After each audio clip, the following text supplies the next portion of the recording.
Сайн байцгаана уу үзэгчдээ. Сайн Улаанбаатар нэвтрүүлэг маань хөөрхөн дадал хаяг дээр контент бүтээгч анх хоёр миний биеэр цааш үргэлжилж байна. За энэ удаагийн зөвлөгөөний цагаараа би та бүхэндээ таньдч дээр наадч дээр тохиолдоод байгаа нэгэн арьсны асуудлын талаар ярилцъя гэж бодлоо. Хүн бүрийн арьс яг улирал солигдох энэхүү үед бол холцроодох, хуурайших, өмнө нь хэрэгжилжсэн бүтээгдэхүүнүүд таарахгүй болох гэх мэт асуудлууд үүсдэг. Тэгвэл энэхүү асуудлыг хэрхэн шийдвэрлэх вэ? Дээрээс нь арьсандаа ямар арчилгааг шинээр оруулж ирэх талаар бүгдээрээ авч үзье. За хамгийн түрүүнд бүгдээрээ улирал солигдох энэхүү үед арьс яагаад хуурайшдаг шалтгаануудын талаар авч үзье.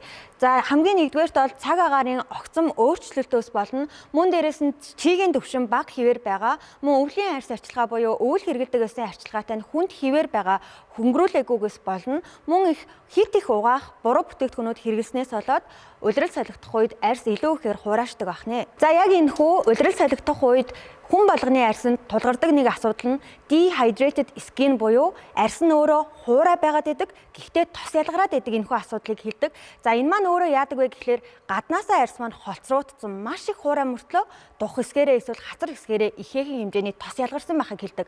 За энэ үед буруу арчилгаа хэрвээ хийх юм бол батга нэмэгдэх эрсдэлтэй. Дээрээс нь арьс илүү ихээр холцрууд нь мөн нүүр таталдаж таны ялгаруулж байгаа тослог энгийн хэмжээнээсээ илүү их хэмжээтэй болох эрсдэлтэй байдаг байгаа. За тэгвэл одоо бүгдээрээ хаврын улиралд ямар арьс арчилгааны бүтээгдэхүүнийг хэрэглэх ёстой талаар та бүхэндээ зөвлөе. За хамгийн түрүүнд бүгдээрээ цэвэрлэгээнийхаа шатнаас эхэлнэ. Өвлийн улиралд маш их хэмжээний pH нь өндөр ч юм уу эсвэл pH нь дундаж байсан ч гэсэндээ хөөсөн цэвэрлэгчнээс аль болох хаврын улиралд татгал заад мицлэр ус ч юм уу аль эсвэл маш хөнгөн хэмжээний лошн эсвэл эмүүлсээр нүрээ зөөлөн арчаад авахд бол бохирдол нь боломжийн хэмжээнд бол арилж болно. За мөн дээрээс нь та өвлийн улиралд арьслаа цэвэрлэхдээ өглөө оройдоо 2 удаадаа хөөсөн цэвэрлэгчээр цэвэрлдэг гэсэн бол хаврын улиралд бол зөвхөн оройдоо давхар цэвэрлэгээ хийх үедээ хөөсөн цэвэрлэгчээ ашиглаад өглөөний арьс арчилгааны шатан дээрээ мицлэр усаар эсвэл тонероор бохирдлоо арчаад авахд боломжтой байгаа. За мөн хавар арьс илүү ихээр хуурайшдаг шалтгаануудын нэг нь бол чийг маш ихээр дутагдсанаас болдог. Тийм ч учраас та бүхэн арьс арчилгааныхаа шатан дээрээ чийгшүүлэгч бүтээгдэхүүнийг маш ихээр хэрэглэх шаардлагатай байдаг байгаа. За чийгшүүлэх бүтээгдэхүүнүүдийн хувьд бол хамгийн өндөр чийгшүүлэх боломжтой орц найрлагууд байдаг.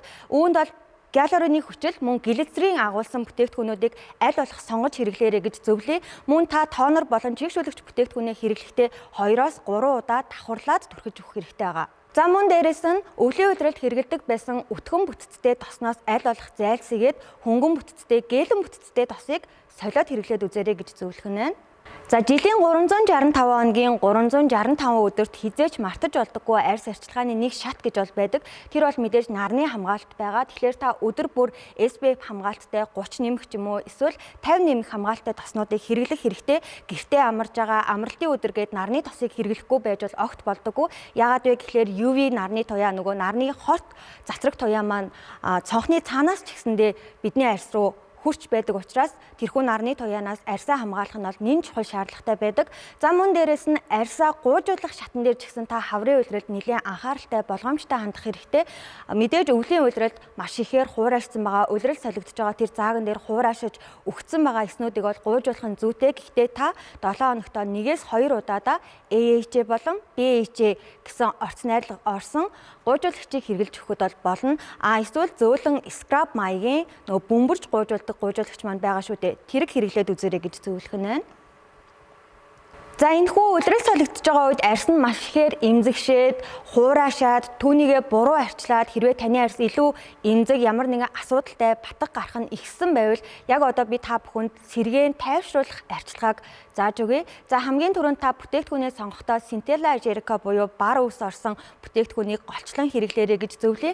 Мөн дээрээс нь green tea, aloe vera гэх орц найрлагуудыг дөлхөө хэрэглээрэй гэж зөвлөх нь байна. Мөн дээрээс нь маш ихээр арьс чиг алдж байгаа, хуурайшж байгаа учраас нөгөө салфеткан маск буюу маш олон төрлийн салфеткан маск байгаа гэдгийг өмнөх дугаарууд дээр би бас та бүхэндээ хэлсэн байгаа. Тэгэхээр та бүхэн маань тэр олон маскнуудаас өөрийнхөө хэрэгцээндээ тохируулаад салфеткан маскыг 7 хоногт 1-2 удаадаа хэрэглэж өгөхөд зүйтэй байгаа.